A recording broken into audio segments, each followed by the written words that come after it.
MysteryWire.com, home of the unusual and unknown. From Area 51 to the paranormal, it's your source to the most vetted UFO stories and special investigations in the world. Take a journey into the universe of MysteryWire.com.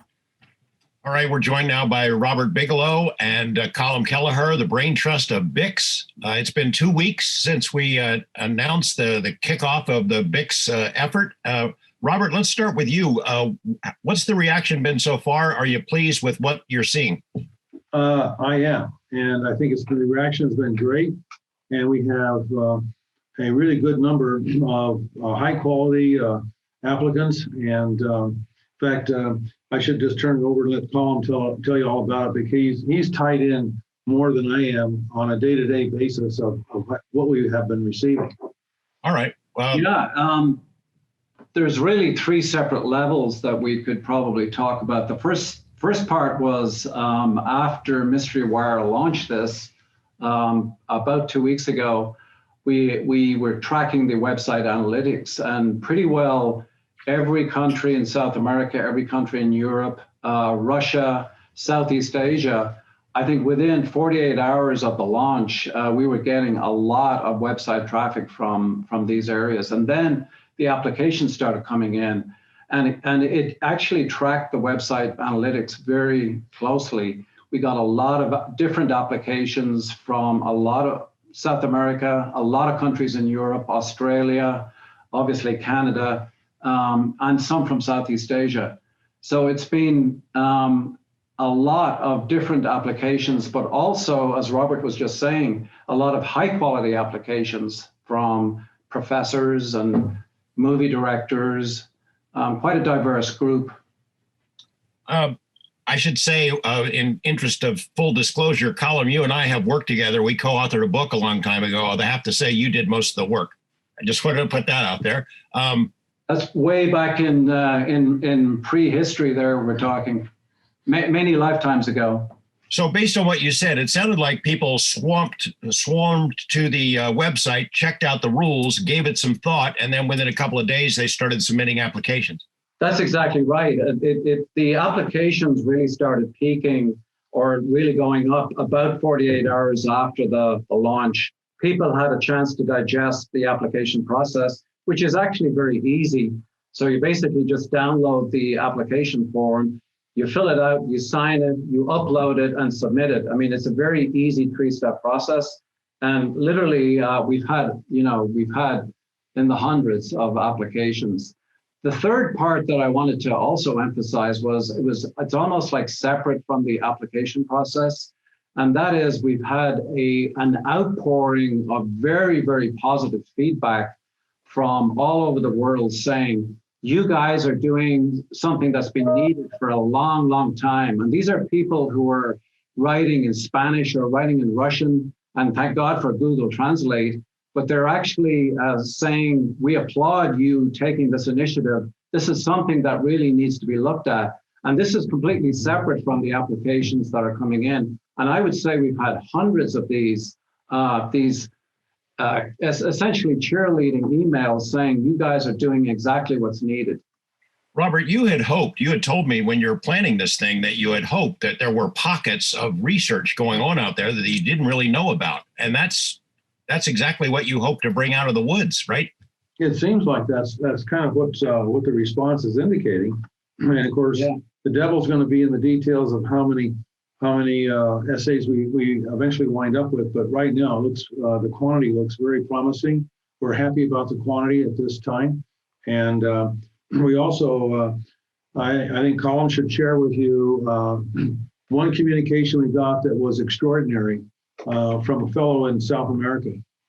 Yeah, this was sort of completely out of left field, but a gentleman in South America is a homicide detective who has been tracking murder cases in his country. I won't say which country it is because we want to give him a sort of a certain level of anonymity. But the fact is, he's investigated using forensic techniques, using standard police methodology, but he's also been in touch with psychics who are in touch with the family members of the murdered victims. And he claims to have obtained information from the murder victims themselves on the other side, quote unquote. And he's using that in conjunction with standard police work and with forensics. And he's claiming to have solved a couple of dozen high-profile cases in the country of where he's operating. So he's calling this a very substantial proof of afterlife. So this, in essence, these are spirits on the other side giving clues that help him solve murder cases. Yes, and he's not only relying on that, he's relying on forensics and he's relying on police work. So it's a powerful combination. So obviously we're interested in seeing what kind of an essay that he's going to produce. Other people are also talking. We've had a number of attorneys submitting applications, and those attorneys are talking about they use family dynamics including psychic family dynamics in order to further their day-to-day work. So we were expecting that this would be a sort of an academic sort of process, and we've had a lot of different academic applications. But what we're really seeing is a much broader spectrum of people who are submitting what look like very intriguing applications. I think you had both told me before you were hoping that there would be a lot of applications from Southeast Asian countries where these kinds of topics are not so verboten among academics. Is it a surprise then you've seen applications from basically every South American country? Did you know that there was this much interest down there? Robert? Well, that's really surprised me big time. I was expecting, United States, Canada, Australia, United Kingdom, and then European countries. But what's really surprised me is that every single country in South America, and actually one expectation I had was that maybe Brazil, because of its long-term history of spiritualism and spiritism, might have a lot of applications. But actually, countries like Argentina and Chile and Colombia and Peru are really sort of knocking the socks off of Brazil. And we're only talking, obviously, data from the first 2 weeks, but it's been a very, very surprising body of applications. Robert, did you have a number in mind of what you hope to get ultimately? How many applicants, quality applicants? And are you on a pace to meet that? Well, I wanted more than 3. Since we have first, second, third place winners, so we kind of speculated, but we had really no way of knowing going into this contest realistically what we should would be fair, So we talked perhaps maybe we'd get 75 applications or maybe 150, but not in the thousands. And not like 700 or 800 kind of applications. So we were down in that lower level, and I think we've already exceeded those levels. Describe for me how many applicants you're sort of either put in a gray basket or you kind of reject. I mean, you don't want to demean the applications from people who've had an experience. I saw grandma's ghost in the attic kind of a thing, but you're looking for something a little more elevated than that. So describe the whittling process. What percentage of the applicants so far you sort of put to the side and which ones you accept?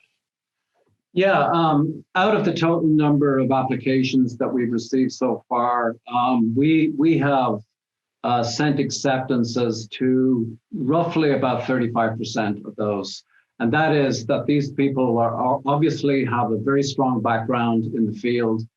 They've had a lot of experience in researching all of that. So they're kind of like the A-list, the no-brainers. We have a substantial B-list of people who are very intriguing and who we don't want to reject quite yet. We want to do things like checking up to see what they say on their applications are actually real and true.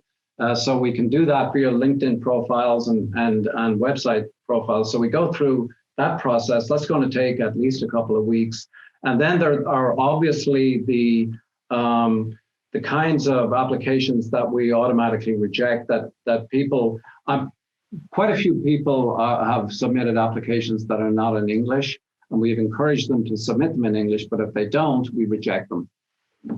Because part of the rules is that this essay has to be up to 25,000 words in English. And application submissions end on February the 28th. So we think by February the 28th, we'll have a very good body of essays to pass on to our judges. Robert, you've been at this for a long time and you have relationships in the field. Some of the big names in this kind of research, near-death experiences, reincarnation, you know them. Are those people applying? Are the big names in the field applying, or do you expect them to still jump in? Well, we made a couple of those judges, because their reputations were so excellent and their knowledge and of the field, we couldn't pass up the opportunity to tap in to some of that group and make some of the judges folks of that kind of background that you're talking about. I think I don't want to name names, but yes, we have some very high-profile people that the people in this research community know very well. They're also applicants, and we think that they're going to do excellent papers. My guess is that they probably will, but just based on their background. But you never know. We're not trying to suggest that in any way we influence the judges. The judges, the 5 judges, are totally on their own to make up their own minds, to talk among themselves, and hopefully we'll get a majority, 3 out of the 5, that will agree who is first, second, and third. But I think Colm and I, at this point, think that it's not going to be an easy decision. We are guessing it's going to be difficult. And I know the applications do not spell out what their essay or papers will be. Do you have a hint? Do you have an indication from the information that's submitted to you where they will go and what they'll attempt to do? I think we have a good grasp of where a lot of the well-known researchers that Robert just described will go. There's obviously a whole set of different parameters that people will hit. Things like near-death experiences, the evidence for reincarnation, young children claiming to have lived previous lives, deathbed visions, terminal lucidity, mediumship, both physical mediumship and mental mediumship, instrumented transcommunication, including electronic voice phenomena. There's a whole different set of avenues of research that people have looked at in the past, and we expect some of the researchers to actually touch on a lot of these, because it's really the cumulative power of evidence over all of these different fields that we feel will be the most powerful statement in terms of supporting whether or not there's life after conscious life after death. Have you noticed any gaps in what the applicants so far, areas where you thought you'd get a bunch of applications, but you don't, like say ghost hunters or something like that? Well, we've had 1 or 2 ghost hunters for sure. One of the countries that I had expected more from, and maybe this is just a case of it's an evolving process. We've had quite a few from Japan, but I had expected more from Japan. We've had very few from mainland China. Not sure why, but maybe this is an evolutionary process where the word gets round more slowly. But they're 2 of the main gaps. But in terms of backgrounds, I think we've got a very broad smattering of backgrounds and qualifications. What about the Irish? That whole country is haunted, isn't it? Allegedly, yeah, that's right. We grew up sort of in absolute fear of the little people around every corner. I've not had too many applications from Ireland just yet. So we got a couple of weeks still to go before the deadline for applications. This is your chance to make a pitch to folks who are out there still thinking about it. Who do you want to hear from? Who are you hoping to see applications from? Anybody who has number one, we do require a 4-year degree in college or university, but anybody who has looked at this any of the avenues of research in the overall phenomenon of does consciousness survive after death?